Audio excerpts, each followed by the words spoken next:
Some men have to lose everything to learn what they were given. Robinson Crusoe was born into the best life a man can have, and he couldn't stand it. His father called it the middle station. Not rich enough to be ruined by luxury, not poor enough to be broken by want. The safe, happy middle, where a good life is almost guaranteed. Everything a man could want was already within his reach. He just couldn't see it, because he was staring at the horizon. His father, old and weeping, begged him to stay, told him plainly that if he left, it would not go well for him. But Crusoe was young and restless, and certain he knew better. He wanted more sea, more fortune, more everything. So he turned his back on the old man's tears, and he went. Now, there's nothing wrong with a man wanting to test himself against the wider world. That restlessness has built every good thing men have ever made. Crusoe's mistake wasn't the risk. It was taking it blind, despising the good he already had, and never once stopping to count what it might cost. The cost was coming, and strange as it sounds, in the end, it would be the making of him. The very first storm nearly killed him. He swore, the way we all swear in the storm, that if he lived, he'd go straight home. He lived. He didn't go home. Pride doesn't learn that fast. He went back to sea, and pirates took him. He spent 2 years a captive in a foreign port before he gambled everything on an escape, and made it. He landed in Brazil and, for once, did the patient thing.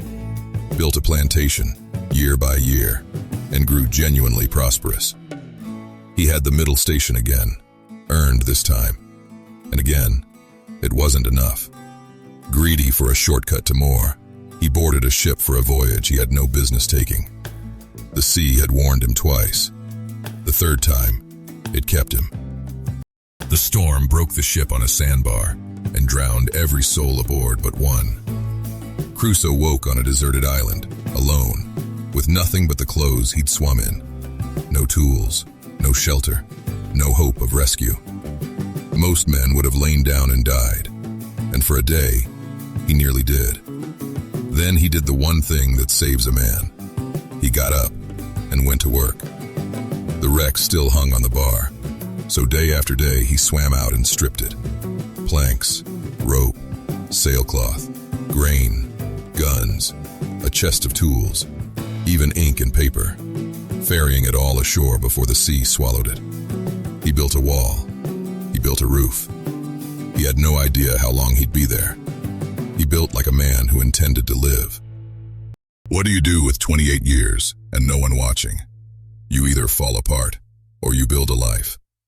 Crusoe cut a notch in a post for every day, so time couldn't dissolve into nothing. He kept a journal. He tamed wild goats until he had milk and meat and a herd. He found a few spilled grains of barley, planted them, failed, planted again, and after years, he had bread. He taught himself to shape clay into pots, to weave baskets, to build a table, to burn goat fat for light. Everything took 10 times longer than it should, and he did it anyway, because there was no one else to do it. Every one of those skills cost him failure after failure, and the same nerve that once sent him recklessly to sea was exactly what kept him patiently trying again, until the clay held and the seed took. The boldness was never the problem. It just needed somewhere worth aiming. And here's what the island taught him that the wide world never could. A man doesn't build a life by chasing the next horizon. He builds it by working, patiently, on the ground beneath his feet. Year by year, that same patch of ground gave him everything. A man who can feed himself, house himself, and provide for himself depends on no one. And a man like that is finally free. Then he fell sick, a fever that should have killed him, alone, with no one to bring him water. In the worst of it, he opened a Bible he'd carried off the wreck and never read, and something in him broke open. For the first time in his life, he was grateful, not for rescue, but for being alive at all. So he did a strange thing. He drew a line down a page and listed his miseries on one side, his mercies on the other. cast away on a desolate island, but alive when every other man drowned. Alone, but fed and safe and well. He had been given more than he'd lost, and never once noticed. The island never changed. He did. He stopped seeing a prison and started seeing a providence. That's the deepest thing solitude can teach a man. Not how to escape, but how to be grateful where he stands. He had finally made his peace with being alone. And then, one day, on the shore, a single footprint in the sand. Not his own. After all those years, the discovery that he was not alone terrified him more than the loneliness ever had. The island had visitors who came to its far shore to kill, and when they did, Crusoe, who had ached for one human face for decades, risked his hard-won safety to save a stranger's life. He named him Friday. He could have made him a servant. Instead, he taught him, ate beside him, learned his words, and came to love him like a son. The self-reliant man had learned the one lesson self-reliance can't teach you, that a man is made to be useful to other men. Strength that serves no one is just survival. 28 years after the sea kept him, an English ship dropped anchor off his island, its crew in mutiny against their captain. Crusoe, the king of nothing, helped a desperate man take back his ship and earned his passage home. He returns to a world that had long given him up for dead and found that the plantation he'd abandoned had quietly made him wealthy. He'd left as a boy who threw away a good life chasing more.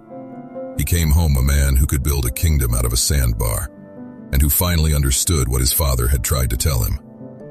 You will probably never be shipwrecked, but you will be stripped down by loss, by failure, by a season alone.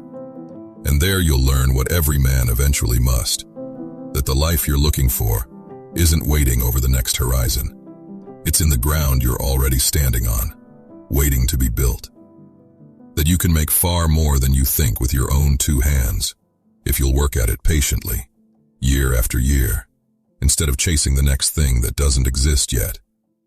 And that almost everything you already have is a gift you forgot to be grateful for. Robinson Crusoe sailed away to find more. He found it, in the end, in the one place he never thought to look, right where he was. Stop waiting to be somewhere else. Build where you stand.